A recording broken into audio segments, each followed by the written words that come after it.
اور ادھر اندازہ لگا کر ان لوگوں نے مکہ کے سرداروں کو قسم کھا کر یہ بات کہی کہ محمد صلی اللہ علیہ وسلم اس غار سے آگے نہیں بڑھے۔ محمد باہر آ جاؤ۔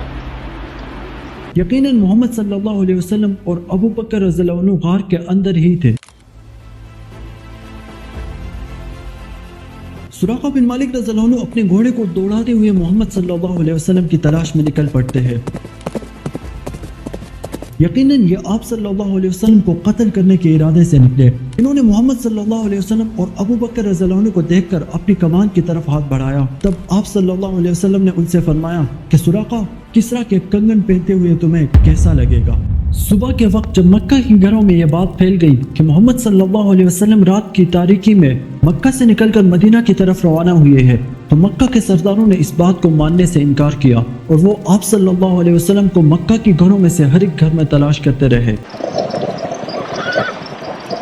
لیکن ان پر جنون طاری ہوا جب انہیں یقین ہوا کہ واقعی محمد صلی اللہ علیہ وسلم مکہ سے نکل گئے ہیں۔ ان سرداروں نے مکہ کے ان تمام لوگوں کو اکٹھا کیا جو راستے کے نشان معلوم کرنے میں ماہر تھے، جنہیں نشان شناس کہا جاتا ہے، اور یہ اس وجہ سے کہ زمین ریتیلی تھی اور معمولی ہوا چلنے کی وجہ سے نشان مٹ سکتے تھے، ورنہ ویسے بھی تو راستہ معلوم کیا جا سکتا ہے۔ لیکن یہ اس وجہ سے بھی کہ ہجرت کا معاملہ بہت پیچیدہ تھا اور قریش کے سردار اس موقع کو ضائع نہیں کرنا چاہتے تھے۔ یہ لوگ نشان ڈھونڈتے ڈھونڈتے سیدھا غار ثور پہنچے اور ادھر اندازہ لگا کر ان لوگوں نے مکہ کے سرداروں کو قسم کھا کر یہ بات کہی کہ محمد صلی اللہ علیہ وسلم اس غار سے آگے نہیں بڑھے۔ آپ ان لوگوں کی ذہانت اور مہارت چیک کریں، اور یہ اپنے دعوے میں کوئی جھوٹے نہیں تھے۔ یقیناً محمد صلی اللہ علیہ وسلم اور ابو بکر رضی اللہ عنہ غار کے اندر ہی تھے، یہاں تک کہ ابو بکر رضی اللہ عنہ نے اپنا سر اٹھا کر غار کے دہانے کی طرف دیکھا تو اسے مکہ کے لوگوں کے پاؤں نظر آئے جو چلنے کی وجہ سے حرکت میں تھے۔ تو ابو بکر رضی اللہ عنہ کی آنکھوں سے آنسو روانہ ہوئے، لیکن آپ صلی اللہ علیہ وسلم نے محبت بھری نگاہوں میں ابو بکر رضی اللہ عنہ کی طرف دیکھ کر کہا،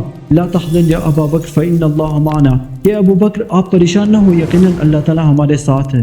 یہ اپنی اس گفتگو میں تھے کہ غار سے باہر ایک نوجوان کی آواز سنائی دی جو اپنی قوم سے کہہ رہا تھا کہ آؤ غار کے اندر دیکھتے ہیں، شاید یہی ہوں گے۔ تو امیہ بن خلف جو کہ قریش کے سرداروں میں سے تھے، اور یہ وہی شخص ہے جو بلال رضی اللہ عنہ کو طرح طرح کی تکالیف دیا کرتے، اور یہی پھر بلال رضی اللہ عنہ کے ہاتھوں غزوہ بدر میں قتل ہوئے۔ انہوں نے اس نوجوان کا مذاق اڑاتے ہوئے کہا کہ کیا تم مکڑی کے اس جالے کو نہیں دیکھتے جو غار کے دہانے پہ بنا ہوا ہے؟ اور کہا کہ یہ تو محمد صلی اللہ علیہ وسلم کی پیدائش سے بھی پہلے کا ہے۔ لیکن ابو جہل نے لات اور عزا جو ان کے جھوٹے خدا تھے ان کی قسم کھا کر کہا کہ محمد صلی اللہ علیہ وسلم ہم سے قریب ہے۔ بس اللہ تعالیٰ نے مکڑی کے جالے کے ذریعے ان کے عقلوں پر مہرے لگا دی اور یہ اس غار کے سامنے سے چلے گئے۔ لیکن یہ کوئی ایسی بات نہیں تھی کہ انہوں نے آپ صلی اللہ علیہ وسلم کی تلاش چھوڑ دی اور یہ اپنے مشن سے پیچھے ہٹے، بلکہ انہوں نے اگلا اسٹیپ بہت بڑا لیا، اور وہ یہ کہ مکہ سے لے کر مدینہ تک کے راستے میں جتنے بھی قبائل آباد تھے ان سب میں اعلان کیا کہ جو شخص بھی محمد صلی اللہ علیہ وسلم کو پکڑ کر کفاری مکہ کے حوالے کرے گا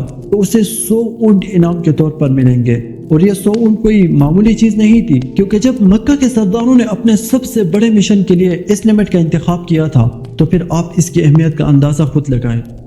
یہاں سے سراقہ بن مالک رضی اللہ عنہ کی کہانی شروع ہوئی۔ یقیناً یہ آپ صلی اللہ علیہ وسلم کو قتل کرنے کے ارادے سے نکلے، لیکن کیا ان کا سامنا محمد صلی اللہ علیہ وسلم سے ہوا؟ سراقہ بن مالک رضی اللہ عنہ کے ساتھ ایسا کیا ہوا جس کی وجہ سے وہ اپنے ارادے سے پیچھے ہٹے؟ اور پھر آپ صلی اللہ علیہ وسلم نے انہیں کیا خوشخبری دی؟ مکہ کے قریب وادی قدیت میں ان کی رہائش تھی۔ یہ اپنی قوم کے چند افراد کے ساتھ کسی مجلس میں بیٹھے ہوئے تھے کہ اچانک کفاری مکہ کا قاصد اس مجلس میں داخل ہوا اور اس بڑے انعام کا اعلان کیا جس کا وعدہ آپ صلی اللہ علیہ وسلم کی گرفتاری پر کیا گیا تھا۔ 100 اونٹ اور صرف ایک شخص کی گرفتاری۔ اس بات کا سن کر سراقہ بن مالک رضی اللہ عنہ کے جذبات ابھر آئے، لیکن انہوں نے بہت ہوشیاری کے ساتھ سب کچھ ہینڈل کیا اور پوری مجلس میں کسی کو یہ بات چھیڑنے ہی نہیں دی، یہاں تک کہ اس مجلس میں ایک شخص داخل ہوا اور کہنے لگا کہ ہاں، میں نے کچھ ٹائم پہلے یہاں سے 3 آدمیوں کو گزرتے ہوئے دیکھا، اور کہا کہ میرا غالب گمان ہے کہ وہ محمد صلی اللہ علیہ وسلم اور ان کے ساتھی ابو بکر رضی اللہ عنہ اور تیسرا ان کے ساتھ ان کا گائیڈر ہوگا۔ لیکن سراقہ بن مالک رضی اللہ عنہ نے اپنی ہوشیاری سے کہا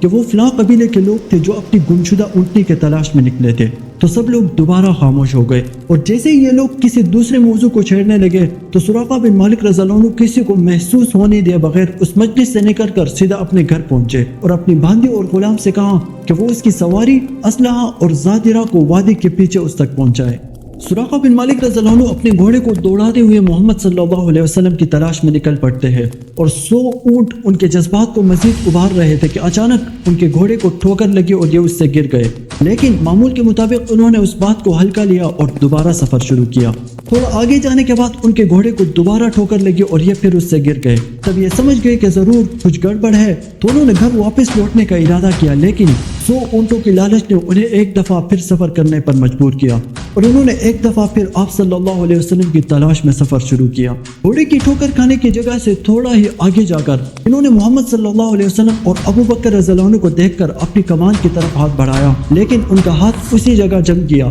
اور یہ ان کے ہاتھ کو کوئی بیماری نہیں لگی، بلکہ انہوں نے خود اپنی آنکھوں سے دیکھا کہ ان کے گھوڑے کے پاؤں زمین میں دھنسنے لگے اور ان کے سامنے بہت زیادہ غبار اڑنے لگا ہے۔ انہوں نے آپ صلی اللہ علیہ وسلم سے عرض کی کہ آپ اپنے رب سے میرے لیے دعا کریں کہ یہ مصیبت جو مجھ پر آن پڑی ہے مجھ سے دور ہو۔ آپ صلی اللہ علیہ وسلم نے ان کے لیے دعا فرمائی اور انہیں نجات ملی، لیکن 100 بہترین اونٹوں کا سوچ کر انہوں نے ایک دفعہ پھر آپ صلی اللہ علیہ وسلم پر وار کرنے کی خاطر گھوڑے کو دوڑایا، لیکن انہوں نے بھی دوبارہ دیکھا کہ ان کے گھوڑے کے پاؤں پہلی مرتبہ سے زیادہ زمین میں دھنسنے لگے ہیں۔ اس دفعہ انہوں نے آپ صلی اللہ علیہ وسلم سے عرض کی کہ میرا اسلحہ اور ذاتی راہ بھی آپ کا ہو گیا، اور یہ بھی وعدہ کیا کہ میں لوگوں کو آپ کی طرف آنے سے روکوں گا۔ تو آپ صلی اللہ علیہ وسلم نے فرمایا کہ اسلحہ اور ذاتی راہ کی ہمیں کوئی ضرورت نہیں، لیکن لوگوں کو ہماری طرف آنے مت دینا۔ اور پھر آپ صلی اللہ علیہ وسلم نے ان کے لیے دعا فرمائی اور اللہ تعالیٰ نے ان کے گھوڑے کے دھنسے ہوئے پاؤں زمین سے دوبارہ نکال دیے۔ واپسی کے وقت سراقہ بن مالک رضی اللہ عنہ نے آپ صلی اللہ علیہ وسلم سے عرض کی کہ مجھے معلوم ہے ایک روز آپ کا دین ہی غالب ہوگا اور آپ کا بول بالا ہوگا،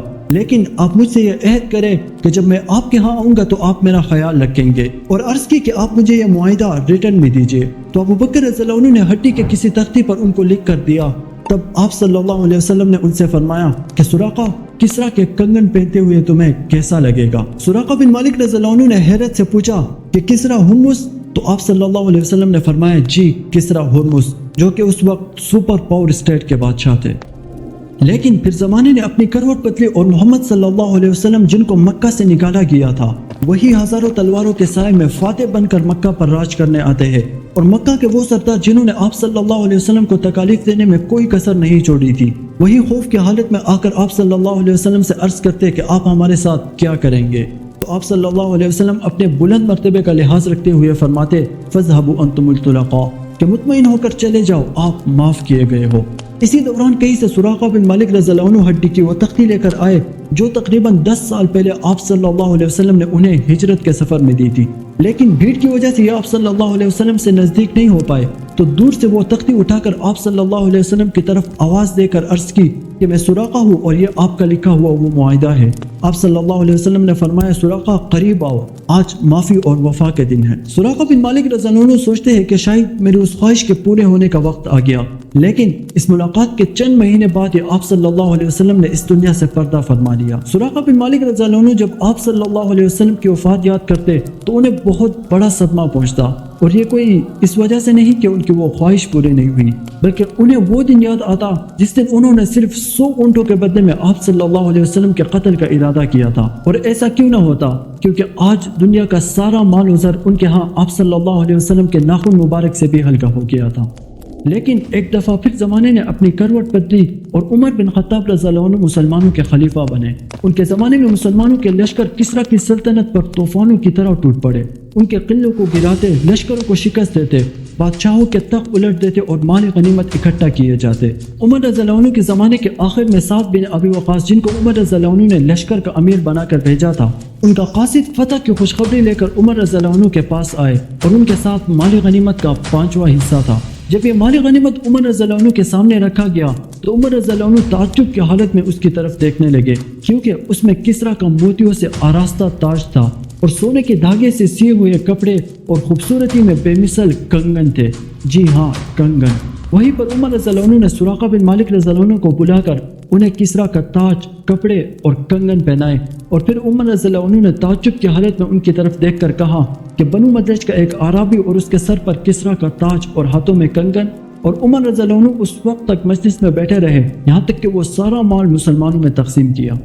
ہجرت کا مشکل سفر طے کرنے کے بعد آپ صلی اللہ علیہ وسلم مدینہ تو پہنچ گئے، لیکن آپ صلی اللہ علیہ وسلم نے کس کے ہاں قیام کیا؟ کیونکہ مدینے میں آپ کا کوئی گھر نہیں تھا۔ بہت ہی دلچسپ قصہ ہے اس اونٹنی کا جس نے آپ صلی اللہ علیہ وسلم کے قیام کے لیے مکہ کے تمام گھروں میں سے صرف ابو ایوب انصاری رضی اللہ عنہ کا گھر چنا۔ اور محمد صلی اللہ علیہ وسلم اور ابو ایوب انصاری رضی اللہ عنہ کے کچھ دلچسپ واقعات کو میں اپنی اگلی ویڈیو میں بیان کروں گا۔ اس کے لیے سبسکرائب